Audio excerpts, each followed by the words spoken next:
আসসালামু আলাইকুম। আমরা এখন আছি নন্দনপুরে। এটা রূপসা থানার সিরতলা ইউনিয়নের ভিতরে। তো এইখানে রাস্তা আছে, রাস্তাখান দেখেন আপনি। ফোনটা দাও। রাস্তাটা একটু দেখেন কি অবস্থা রাস্তার। রাস্তা দেখেন একদম কাদা হয়ে, এখানে আপনার ট্রাকে কাদা নেই, মাটি নেই, ঠিক আছে। তো এই মাটি আর প্রচুর পরিমাণ বৃষ্টি হয়েছে, প্রচুর বৃষ্টি হয়েছে। সেই বৃষ্টি মিষ্টি দিয়ে এই যে রাস্তার অবস্থা।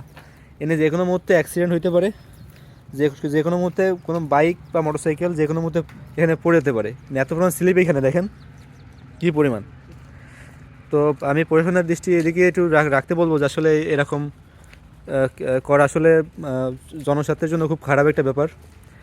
দেখেন রাস্তা পুরো কালা, রাস্তা সাদা হয়ে গেছে একদম। এত পরিমাণ এখানে মাটি, মানে অবস্থা এতটা খারাপ। আর এখানে একটা হেঁটে যাবে, দেখেন আমার পার কী অবস্থা। হাইটে যাবে, হাইটে যাওয়ার মতো অবস্থা নাই।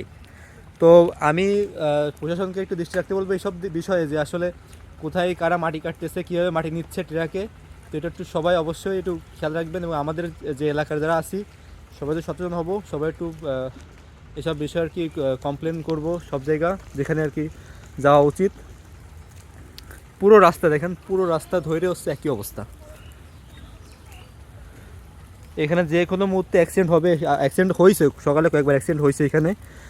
অনেক বাইক পড়ে গেছে এখানে মুহূর্তে। আর সামনে মোড় আছে, দেখেন সামনে যে মোড় আছে, ওই মোড়ে বিশেষ করে মোড়ে ঘুরতে গিয়ে সাধারণত এমনি সিম্পল সময়তেই অনেক অ্যাক্সিডেন্ট হয়। আর যখন এই কাদা থাকবে এই অবস্থায়, তখন তো অ্যাক্সিডেন্ট তো হবে, সাথে আরও অনেক কিছু হয়ে যাবে। তো সবাই ভালো থাকবেন। আল্লাহ হাফিজ।